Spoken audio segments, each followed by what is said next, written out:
Tonight, breaking news as we come on the air in the West. There is word coming in of a horrific small plane crash in Philadelphia. The images coming in right now from northeast Philadelphia. The plane coming down into a busy neighborhood, buildings and cars on fire, debris in the street.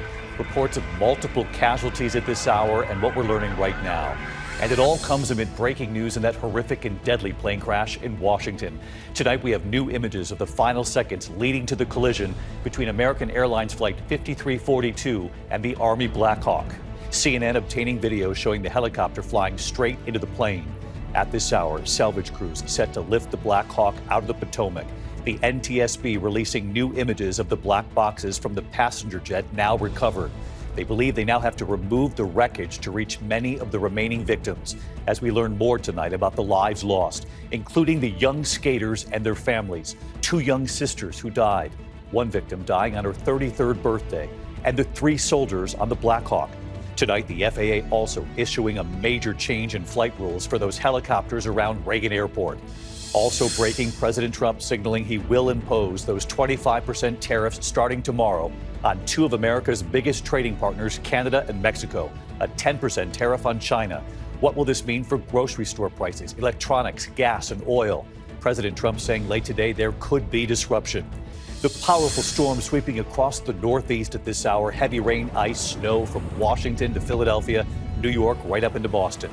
Lee Goldberg has the forecast. Tonight, hear the deeply personal reveal, retired NBA star Dwyane Wade, just 43, revealing his battle with cancer and his message tonight. The new warning about a chocolate recall, and we remember that 2-time Olympic gold medalist. He brought joy to so many. From ABC News World Headquarters in New York, this is World News Tonight with David Muir. Good evening here as we come on the air in the West tonight. We do begin with breaking news here, and on a week of horrific aviation news already, we have learned tonight of a small plane crash right into a busy neighborhood in Philadelphia. The images coming in now, the small plane coming down late today, multiple buildings and cars on fire. There are reports at this hour of multiple casualties, debris in the street. ABC's Phil Lipof tonight with the images coming in now. Tonight, chilling video capturing the moment a jet plunged directly into the heart of northeast Philadelphia. At the height of rush hour, a huge fireball erupting against the night sky, leaving residents terrified. Stay in your home. Again, it's still an active scene and it's under investigation. The crash lighting multiple buildings and cars on fire. Wreckage and debris scattered across the busy intersection of homes and shopping centers. There are reports of multiple casualties. I felt the car shaking, so that's what actually made me look around. And when I looked in back of us, it was just really flaming and just everything was just engulfed in flames and just everywhere, and people panicking and running and screaming. And I got out and I ran towards everything, just trying to make sure everybody was okay. You could tell it was a plane. You could smell it. You could see fragments of it. And it was just a gruesome, crazy scene. The FAA says the Lear jet with 6 people on board going down moments after takeoff from northeast Philadelphia Airport. The plane just crashed into the plaza where Macy's at. The flight was headed to Springfield, Missouri. It has to do with something that probably we should never see, and that is either fuel failure, engine failure, or some form of catastrophe that caused the pilot to try to put it down anywhere he could. Governor Josh Shapiro tonight says he is sending all possible resources to the scene. Phil Lipof, ABC News, New York. All right, Phil Lipof leading us off on the breaking news from Philadelphia tonight. Phil, thank you. Meantime, we are back from Washington tonight from the banks of the Potomac River, the site of that horrific crash, the deadliest plane crash in more than 2 decades in the U.S.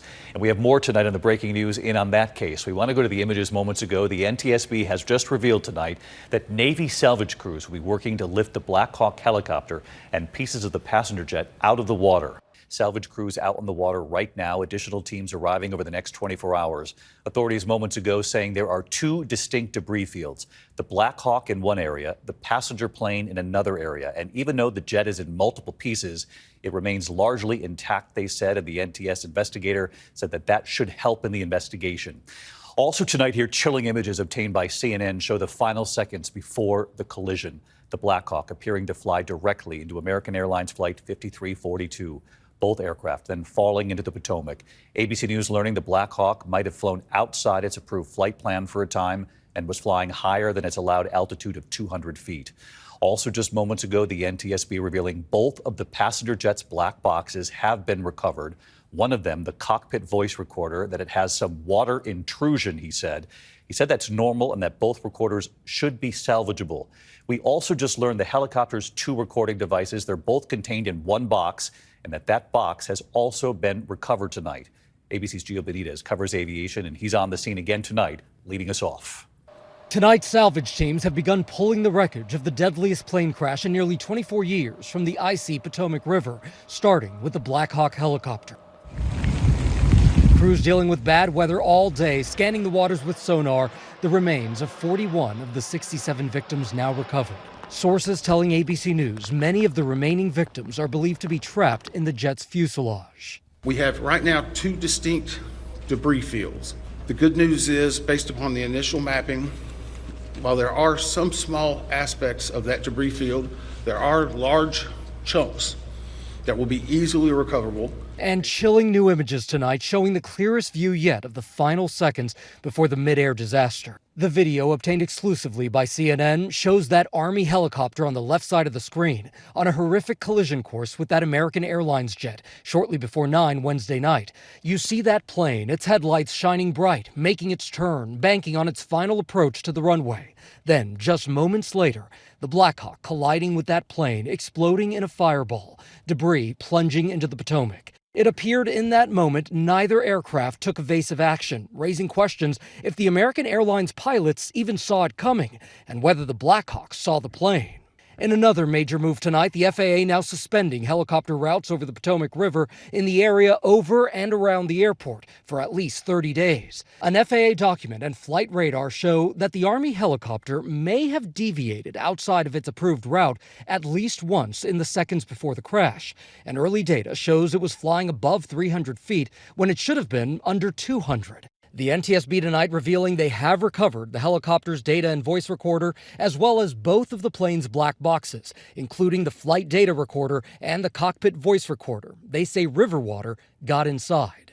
And we have a high level of confidence that we will be able to get a full download in the very near future. Investigators recreating the final minutes leading up to that midair crash before that American Airlines flight started its descent.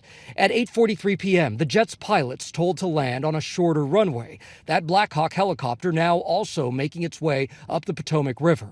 At 8:45 p.m., air traffic control alerting the helicopter to that jet's approach. At 8:47 p.m., asking the Black Hawk pilots to again confirm they see the jet. You can hear the alarm go off as they ask the Black Hawk, "Do you see that jet?" S25, CRJ in flight. S25, F1 is CRJ. This club has a aircraft inside pressure separation. Seconds later, the collision. 3217. That final communication, a crucial piece of the investigation. A source with direct knowledge confirming reports that the air traffic controller on duty was doing the job normally handled by 2 people, monitoring both plane and helicopter traffic, a routine procedure when nighttime traffic is at a certain level. We've just learned that controller has been interviewed. And David, the fact that they found the helicopter's black box intact is a very big deal because now investigators will actually be able to hear that final conversation inside the cockpit. Did they even see the correct plane? David. Gio Benitez, who's been on the scene from the beginning for us. Gio, thank you. Tonight, we're learning more about the 67 victims on board the American Airlines flight and the crew on that Black Hawk. The young figure skaters, their families, the 2 young sisters who died, the 3 soldiers, the experienced pilots on that Black Hawk. Tonight, Whit Johnson with the remarkable stories, the loved ones, the young skating stars on that plane.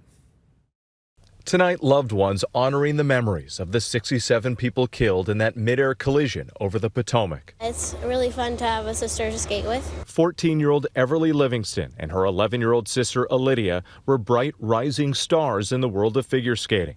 Our Washington, D.C. affiliate WJLA spoke with the sisters in 2022. When you get older, what do you want to do with skating? Go to Disney on Ice. Ooh, how about you?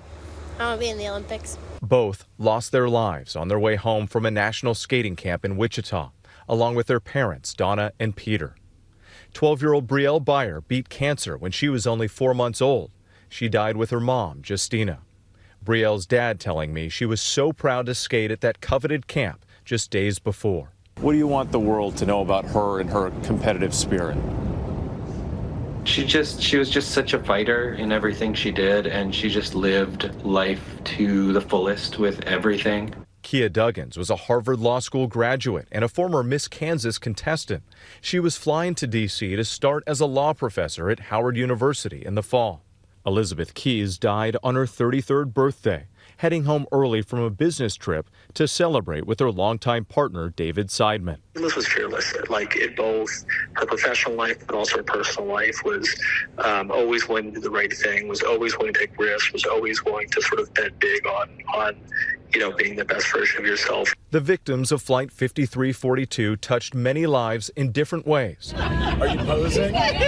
Lizzie Jacobson will never forget this moment from 2021. Flight attendant Ian Epstein helping to calm her baby.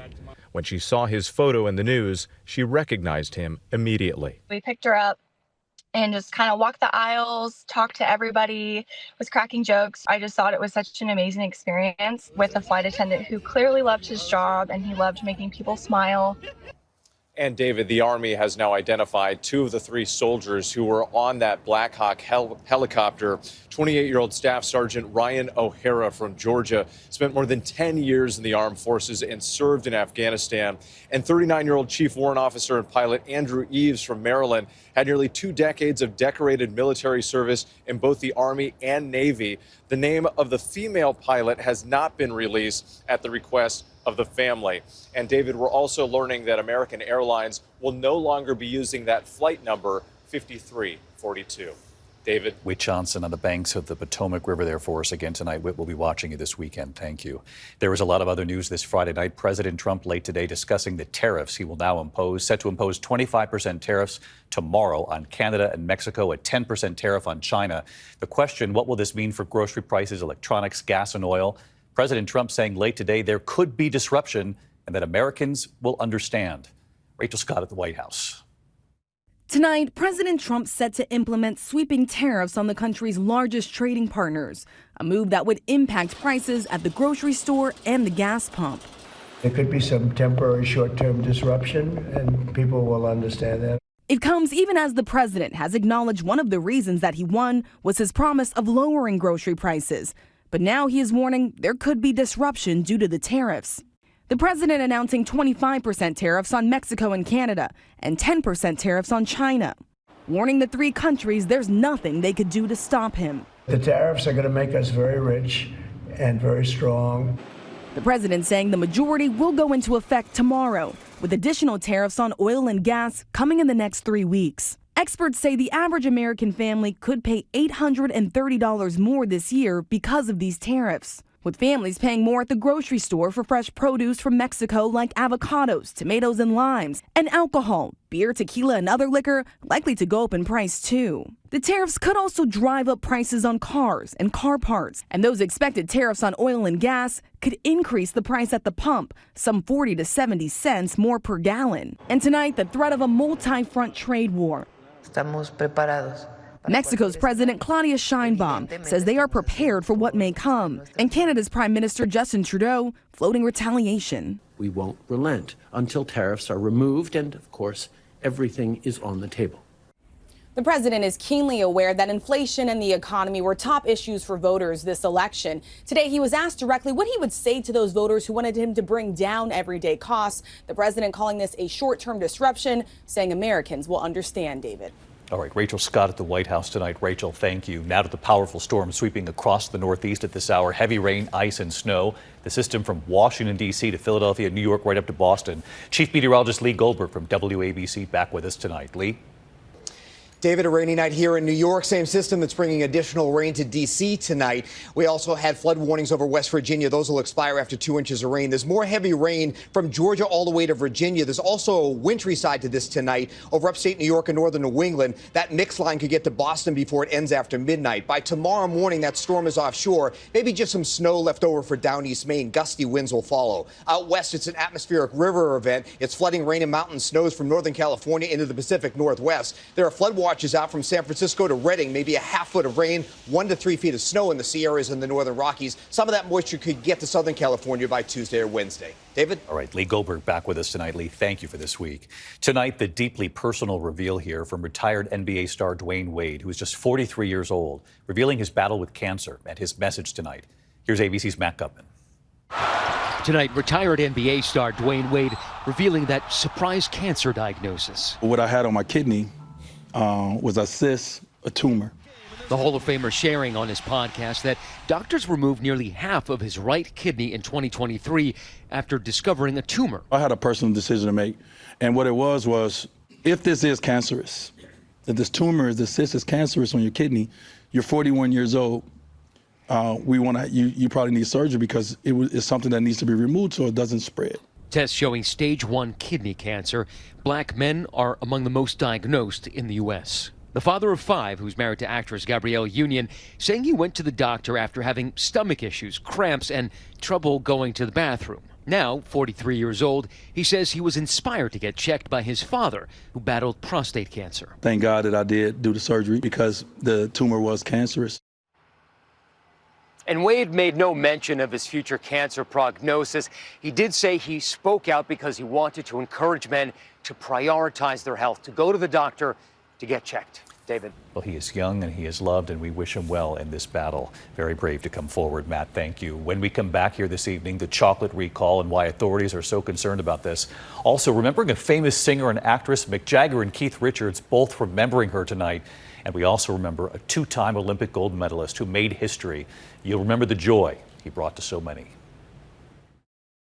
Tonight, officials at the USDA have ordered the removal of climate change information from the department's public website. ABC News obtaining a memo outlining the order to be completed today. The USDA did not respond to our calls. The department's website had included extensive resources on climate science and strategies for farmers. When we come back here tonight, we remember a famous singer and actress, Mick Jagger and Keith Richards, both honoring her tonight. To the index, the FDA raising a chocolate recall to the highest risk level. They say chocolate and yogurt-covered products from Cal Yi Farm may have undeclared ingredients, including nuts and milk. We have more on our website for you. Tonight, tributes for British singer Marianne Faithful. Breakthrough hit As Tears Go By, written by Mick Jagger and Keith Richards, released in '64. Mick Jagger tonight calling her a wonderful friend, a beautiful singer. Keith Richards saying, "We will miss her." Marianne Faithful was 78. When we come back tonight, we remember a 2-time Olympic gold medalist. He brought joy to so many. Finally tonight here, remembering a skating legend. Dick Button was a legend on and off the ice skating rink. Button electrified the crowd with his phenomenal jumps. A pioneering skater and 2-time Olympic gold medalist. He was the first skater ever to land a double axel. Button mastered the double axel, a feat never before accomplished. The first to land a triple loop. He introduced the triple loop and went on to decimate the rest of the field. Just 18 when he competed in the 1948 Olympics. If I could do it again, I'd certainly try my very hardest to win it all over again for the U.S. And he did, winning back-to-back gold medals in the 1952 Oslo Olympics and winning 5 consecutive world championships. Smiling Dick Button is still king of the figure skaters. And for 5 decades after competing, Dick Button was known by millions as a beloved broadcaster. Oh, and look at that. This is magnificent. Alongside Jim McKay on ABC's Wide World of Sports. That requires the skaters to really bring out an enormous amount of creativity and imagination. Dick Button has died at the age of 95, a loss felt by the skating community during a week with so much pain already. Tonight here, Dick Button in his own words. One of the reasons for putting it on the line is that I firmly believe that you can never tread water. So I felt always that you had to move ahead.